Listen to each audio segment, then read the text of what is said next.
Alright everybody, how's it going? This is Derik64, and today I'm going to be bringing you a little bit of an unboxing as well as an overview / review of the Warrior 64. Now, to address the elephant in the room right away, there has been a lot of controversy surrounding the console as it stands, and a big part of that is due to the terminology or the wordage that was used in association with the Warrior 64. Now, the Warrior 64 was on Kickstarter, and I was one of the backers for it, and it was a Kickstarter campaign to bring a new stylized, Nintendo 64 with the ability to provide an HDMI out to basically retrofit a Nintendo 64 so you could play it on any HDMI capable device. Now again, like I said, the elephant in the room being that the controversy surrounding it is that the wordage that was used in the description describing the console a lot of times was Ultra HDMI, which, for those of you who may not know, the Ultra HDMI is a completely different type of modification that you can do to an existing Nintendo 64 that is essentially, for the most part, all intents and purposes, is the gold standard for having the best picture quality from an actual original console. So, that being said, using the term or the wording Ultra HDMI, that was one of the main types of selling points, so to speak, that the people behind Intec-Gaming and the Kickstarter would constantly coin as far as, again, a selling point to try to be another, chip per se in the favor of Intec-Gaming to convince individuals to basically back the console for the Kickstarter campaign. See, the unfortunate thing I feel like is a lot of people that are watching this video, that may watch this video, I'm not going to change your mind. And that's unfortunate, because I would like to at least give individuals a little bit more insight to make a more structured conclusion on their own. Now, like I just mentioned, I was one of the backers for the Kickstarter campaign for the Warrior 64, and I gotta be honest, I did somewhat kind of, maybe not fall victim, but my ears were piqued. My ears did shoot up a little bit when I did see the Ultra HDMI actually be mentioned. However, also in lieu of that, I actually like the design as it stands. I really, really do. I'm not even being hyperbolic. I really do enjoy this style of Nintendo 64 shell that they got going on. So that was another big selling point for myself. Now, initially, like a lot of people, I did see the Metal Jesus video shortly after I contributed my pledge for the Kickstarter campaign, and just like a lot of people, I was a little scared off. But after the fact, giving a little bit more thought, kind of trying to go over the numbers and go with what I do know for a fact with the console, I decided to, again, take the chance and do basically back the Kickstarter. And that being said, the console's here, so we're gonna do a little unboxing, and then I'll go ahead and show you some of the gameplay from the games, and you guys can go ahead and kind of come to conclusion yourself how you feel the basically how you feel the performance of what the console gives versus what was promised. And again, draw your own conclusion, see what you feel like, see how you feel, and see what you want to do. Alright guys, so here is the box, the Warrior 64.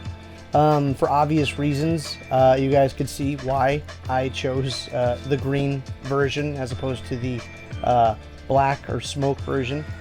But let's get into it.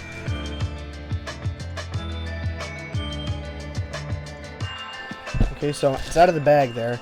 Now, I do want to go ahead and point out how I am impressed with the actual quality of the product itself. It looks like something that you can go and pick up at the store, just, given the box. It's very much, like going to get a Switch or a PS4 or what have you. Okay, just for the sake of reference, Again, like I mentioned, I wanted to go ahead and put it here. It feels like something that you would go and get at the store. Like you could just leave, go to a store in person and actually pick up one of these. It feels very much like that, and that's actually something that really kind of, you know, exceeded my expectations. I wasn't even aware that we were going to get something in kind of a finished retail style box until after the Kickstarter had ended. So I do have one grievance. You guys have probably already noticed, but if not, there is a little bit of a cut in the box right here, which is always a shame for a collector. You always want your stuff in pristine condition, but can't really be helped if it was like that beforehand. A minor thing, and I've seen other boxes in worse shape, but still something worth mentioning. So just to go ahead and get into it a little bit more before I open up the box, this is the $150 version. Just to clarify, I didn't have to pay anything extra for shipping or anything. The $150 that I put down for the Kickstarter was all that I spent. I didn't spend on anything extra in order to get the actual item here. I was hearing some discrepancies beforehand that people are under the impression that there was hidden fees as far as shipping costs and such. At least in my experience, that's not the case. I spent the $150 for the Kickstarter, and that was it, and I have it here. This is also the completed version, or the assembled version rather, instead of the DIY kit. I could have done the DIY kit myself. I wouldn't have had an issue with it, but I wanted to actually keep my original green Nintendo 64. But let's go ahead and open this bad boy.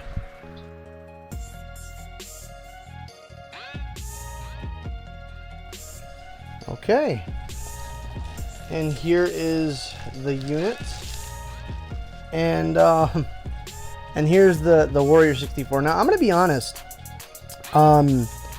I was very taken when I first saw this. I want to say it was in the November prior to the shooting of this video, and just before the Kickstarter had ended. I had caught wind of this. I had seen it in, you know, one of those recommended things. I got to look into it, and I was immediately taken with the actual design. I honestly, as much as I love the original design of the 64, this was pretty cool. I liked the way it looked. I put it up in a Facebook group, and somebody said it looks very, very much like a Decepticon. I think I can second that motion. But definitely very product of its time. It looks very 90s, if you ask me. So we have the Warrior 64 instruction manual. Not really. I think we can manage. So, an HDMI cord, which is good. The power supply unit. I think, though, it may be aftermarket because it doesn't have that in the molding. It doesn't have the actual Nintendo logo right here. I'll get a close-up of that here pretty soon. But it's probably just an aftermarket power supply unit. See how it works. I'll try it on both. Of course, some AV cables. This does give you the option to play either via composite cables like it originally had back in the day, or HDMI, which is the main reason I got it. So, and it comes with one of these nifty little Nintendo 64 controllers. Now, I have a good amount of my own, correct? Now, this is an original Nintendo 64 atomic purple trident style controller. I've never had an issue with this. I've always liked this controller design. I've never had any problems with it. Apparently, I was surprised that it gets as much hate as it does these days. It's probably split down the middle, but it's definitely not one of the more favored controller styles that people harken back to. This is probably more indicative of something maybe more modernized, commonplace these days. I'm not opposed to trying any of these controllers out, and I can always use more Nintendo 64 style controllers. And there was also a Kickstarter benefit to paying for the 150 modeled one, is you would get a free extra controller, which for a console that really boasts using 4 controllers, 4-player games and all that, you can never have enough controllers. So, and these do use the regular controller inputs. So, as you can see, these connect and should work just fine, although I will be testing it. So, and that's essentially it, you guys. That's it for the unboxing. So yeah. So one of the first things that I noticed, I find it actually very interesting. It's actually pretty cool that they were able to do that. Is they put a boot screen that says Intec-Gaming when the system's launching up. However, that only comes out through the HDMI. That doesn't happen on the AV, but it's definitely pretty interesting. So here's some gameplay footage. I'm going to be playing several different games with different graphical and visual styles, so you can kind of have a frame of reference or a better idea on the strengths and weaknesses of the Warrior 64 based on what kind of game it is that you're playing, whether it's a more iconic 3D game, actual 3D space game, or maybe a game that is more dependent on 2D elements. Like right off the bat here we have Paper Mario, and again, since the Warrior 64 is able to do dual output, you can see that I have it connected to my CRT, my Sony Trinitron, and my LG 4K TV. Now right off the bat, you guys probably do notice that the colors, for whatever reason, on the 4K screen seem to be very off, at least a lot more so than the CRT. For some reason, just to put it out there, that my camera doesn't seem to get along with the actual colors on my 4K. So you're just gonna have to take my word for it. The 4K screen, for whatever reason, puts out a weird image, and the camera always gives it like this pinkish hue. Now that being said, outside of that, I will go ahead and point out here that there is some lag. There is some actual lag it's fairly noticeable. It doesn't really, it's not severe, and had I not been having both monitors side by side, I probably wouldn't have noticed, at all, if not right off the bat.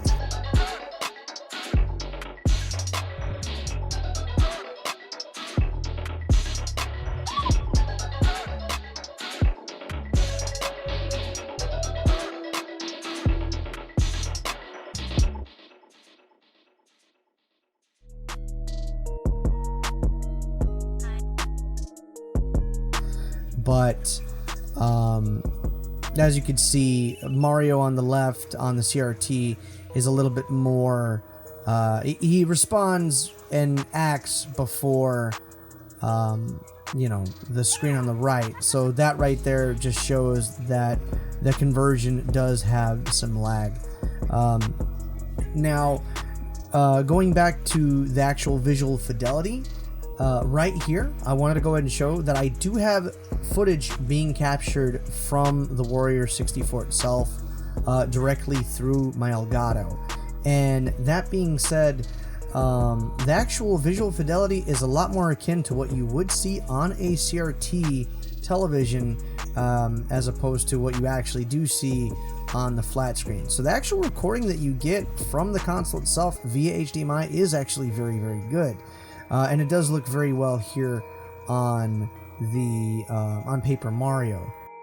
I do know that Retro RGB pointed out the type of engineering that was involved with the mod chip that the Warrior 64 has to do the HDMI out, and I do I'm aware that I don't know the technicalities behind it, and I'm not going to pretend like I do, but I do know that if you were to disconnect the AV out while the HDMI was putting out a video source, and if the video source for the HDMI was to go black once you unplug the AV, I know that's supposed to be bad. That's not the case. It seems like As to be expected, the Warrior 64 that you get, which is supposed to be indicative of the retail version, so to speak, does have the final, most proper revision of the mod chip. Again, at least in my case, so I'm not having any of those potentially dangerous issues for you know, voltage poles and putting a lot of pressure or strain on the N64 chips that could end up resulting in the console's death otherwise. That doesn't seem to be the case in my situation. On top of that, I also do want to go ahead and point out here as well that having unplugged the AV cables, I'm actually trying to play the game just through the HDMI output, because Paper Mario, for those of you who don't know, it is a game that is dependent on certain timed input presses, so you can do more damage if you basically hit the A button as Mario for a jump attack right before landing on the enemy. So obviously you got to be able to have the timing on that right, and lag will play a role in that. And it doesn't take long for me to get used to it. You know, it's you know, me being somewhat of a purist, I still prefer to play on the CRT. Just because I am aware of the lag. However, the game is still totally playable, and I can in fact play the game effectively in Paper Mario with whatever minor lag that is given because of the HDMI out. So it's not really a concern at all after the fact. It is something that I can end up pulling off as far as doing the trick attacks and defending and so on and so forth. Here, I'm playing Doom64, also another game that has a very distinct visual style.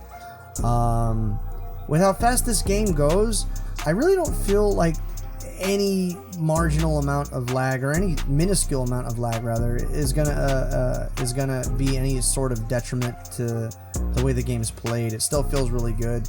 My only grievance is, again, that the visual fidelity, as you know, the fact is, it is less than favorable in comparison to a CRT, which is pretty much commonplace when you play old consoles on a flat screen regardless.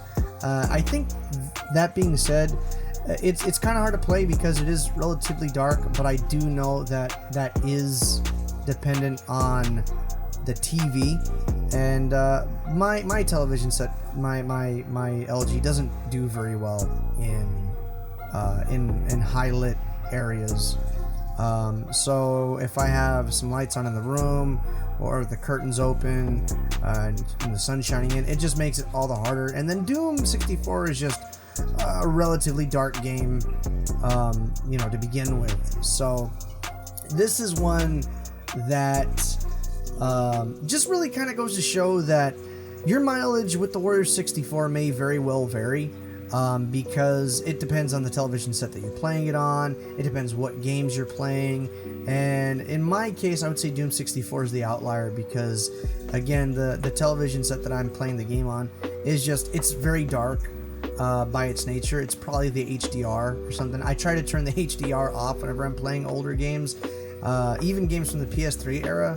I streamed Dead Space, and even at that, the game was extremely dark to the point where it was very hard to navigate, and this game is no exception in that aspect. So again, your mileage may vary, but as it stands, at least as far as the, you know, the CRT is concerned, as well as the captured footage via the Elgato, it still looks, you know, just as well as you would expect from the game. Here's another one. This one is a more traditional 3D style game, 3D style adventure game, Buck Bumble. If y'all don't know, now you know. It's Buck Bumble. And Buck Bumble, again, is more indicative of the times. It's a 3D action game, pretty much what you'd expect from, you know, 3D games. Not a platformer, because you can fly, but it's a fun game. It's one of Ubisoft's games from way back in its heyday on the 64, and again, it works perfectly fine, no issues, and the capture looks really good. Just as a reminder too, there is a switch that is next to the HDMI port and the AV port That's to adjust from 16:9 to the 4:3 aspect ratio. This is only available obviously through the HDMI. Anything through the AV is obviously going to be just 4:3 and solely 4:3. That being said, as you can see from the footage, I do prefer to play some of these older games in 4:3. A lot of them just don't look as good in 16:9 because that stretch just really doesn't do it too many favors. But the option is there, so it makes it more of a practical thing as opposed to a requirement.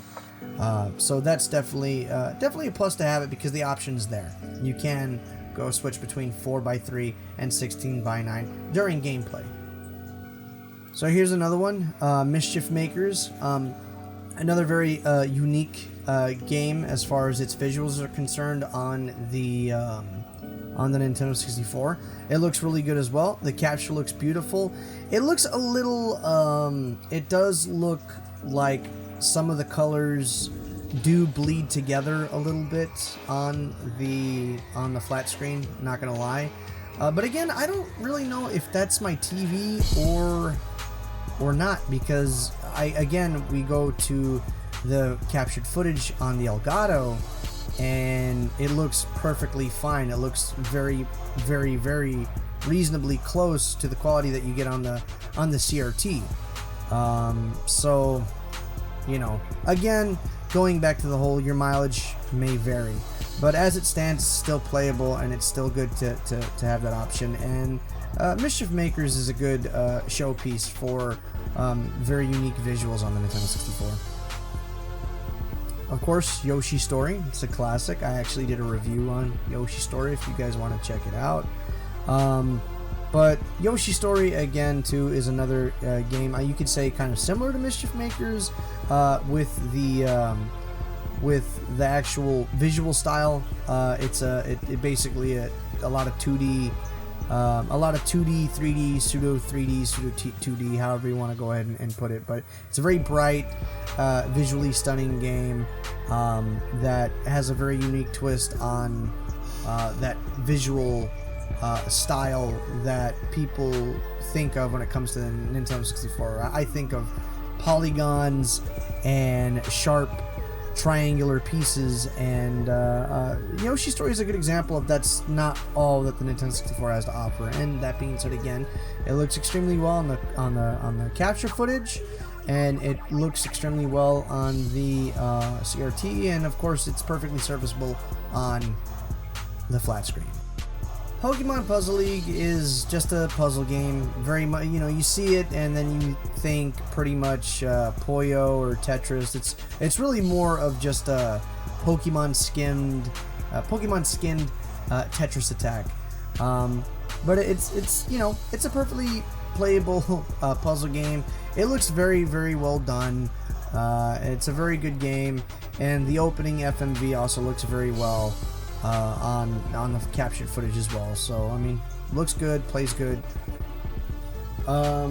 So we actually popped in Super Smash Brothers. My son and we played, and believe it or not, despite that little small fraction of lag, that still can make a huge bit of difference in a fighting game. It really didn't seem to be any bit of an issue. We totally didn't even acknowledge the presence of any type of lag whatsoever. So the game is still fun to play. Unfortunately, we don't got footage of us actually fighting because the battery had died on the camera at that point. Another interesting to point out, which would be totally a huge oversight, is if they didn't make it to where you can play imports. Here we got a Japanese game. I don't know what it's called. I got it at SGC a long time ago, and it's basically a fighting game, but it is an NTSC-J game that is an import, and it can be played on the Warrior 64 without any worry of the game not working. So, unfortunately, and I guess I can't be too surprised, my copy of Rakuga Kids, which is a PAL region game, doesn't work. It's the same thing with my normal regular Nintendo 64, and I guess I was kind of hoping that maybe they would have had some way of trying to get it to work, but as it stands, it really is, you know, after the fact, just a regular Nintendo 64 motherboard. So unfortunately, Rakuga Kids doesn't work on the Warrior 64, just as it wouldn't work on my NTSC North American Nintendo 64. So here we have a copy of The Legend of Zelda Majora's Mask. It's my personal copy, obviously. And again, just another kind of minor outlier, but something that I feel needs to be said is unfortunately the Warrior 64 only has just a basic stock jumper pack. So any games that would take advantage of the expansion pack, or the very few games that are required that require the expansion pack, won't work unless you actually have an expansion pack. Again, it's I guess not a big deal in the grand scheme of things. The vast majority of the video games in the N64 library obviously don't need the expansion pack, but a good chunk of them do take advantage of it, and Majora's Mask and Donkey Kong 64, they do require it, so it is kind of a bummer that, you know, they weren't able to kind of circumvent the need for an expansion pack, or actually include something like that that would operate the same way. But I guess, you know, that would be a little bit of an outlier. As it stands, the system still works fine, so. Now, obviously, Majora's Mask and The Legend of Zelda as a whole, objectively speaking, aren't some of the most graphically impressive games, or at least haven't aged as well as a lot of other N64 games.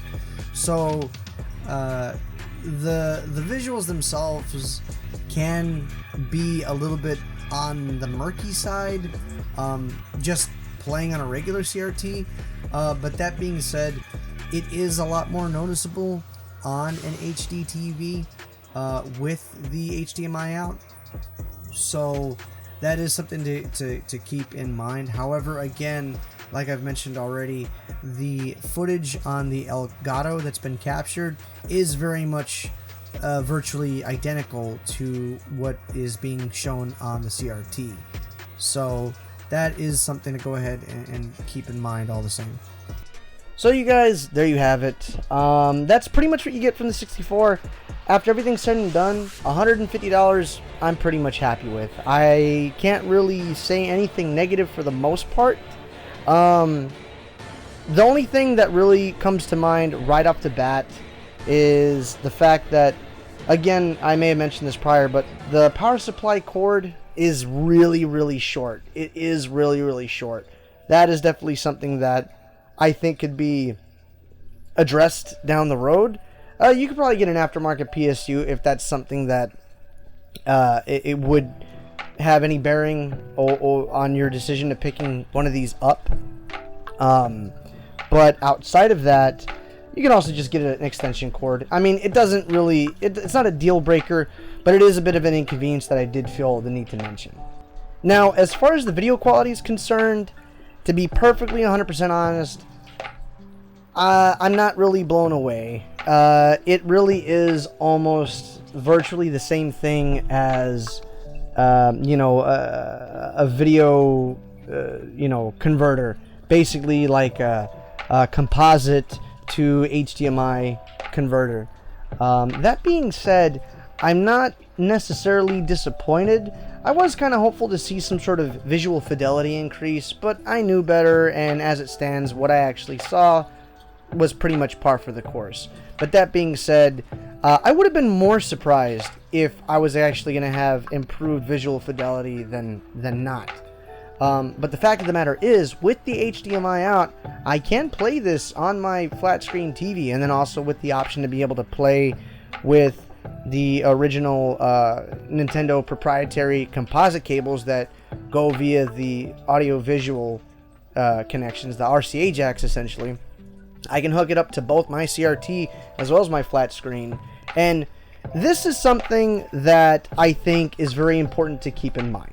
I don't think that comparing this to the Ultra HDMI is fair. If we can take the second to be objective. despite what the description is or what words may have been said, the fact of the matter is this isn't an Ultra HDMI, and a lot of people know that. A lot of people know that out the gate. The fact is, though, because of the utility that the Warrior 64 does have, I do think that it has its place in certain gamers that are looking to kind of go this route. Between this and the Ultra HDMI, myself, if I had the choice, I would hands down get the Ultra HDMI mod. But I think we can all agree, despite the facts that the Ultra HDMI mod is far superior in visual fidelity than virtually anything out on the market right now, including the Warrior 64, that's still not enough to keep it in stock. It's incredibly hard to find, and at least myself personally, at the time of recording this video, I want to say it's been at least 6 months since I've been checking to see if they're in stock, and it's probably even been the greater part of a year since they've actually been in stock, and there's no news as to when there might be more inventory down the road. So as it stands, for the gold standard, it might as well be, because it's not easy to get your hands on. And when that's the case, I think that that's why this has such an important variable in the equation. The more people that actually get involved with Nintendo 64 aftermarket products, such as the Warrior 64, it incentivizes a lot of people to be more interested, because other individuals are encroaching into that Nintendo 64 market, and that's what we need. Again, at the time of this video, even Hyperkin hasn't developed any kind of emulation station similar to, the Retrons or anything like that. Nobody has established any way to play N64 games outside of emulation or some sort of, modern day retro console.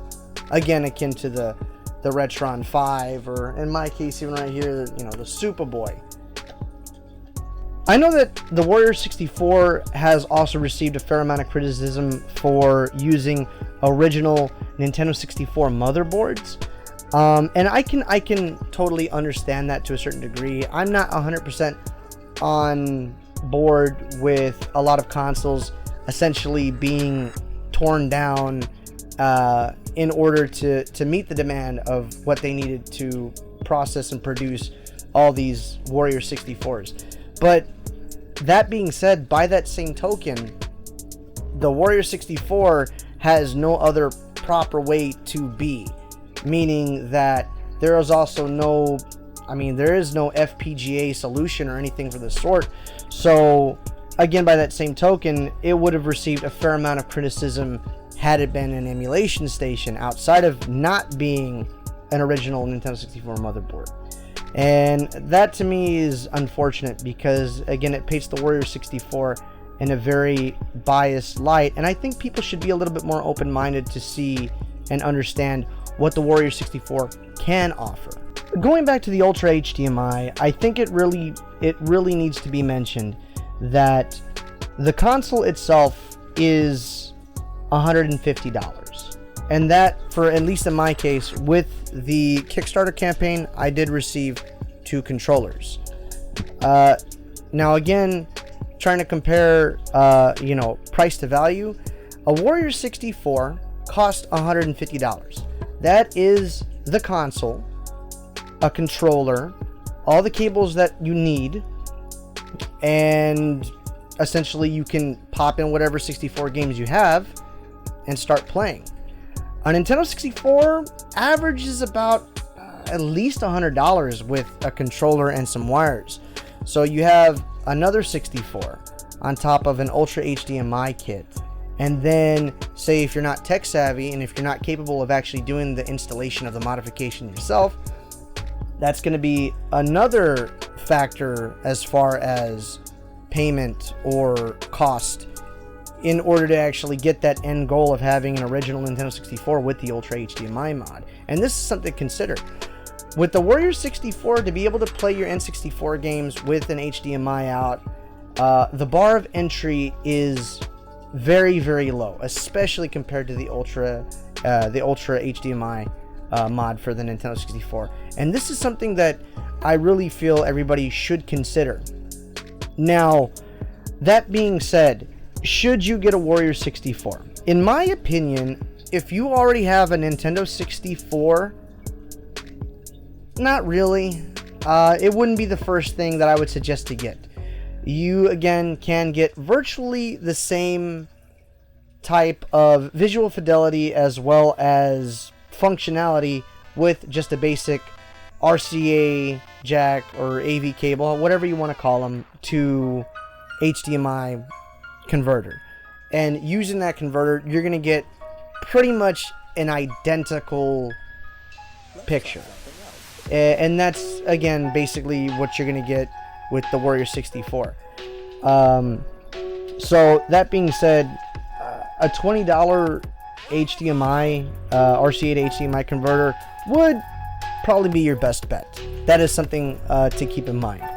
If you don't have a Nintendo 64, but you want to get one for whatever reason, I would definitely highly recommend the Warrior 64. Because, again, it's the console itself.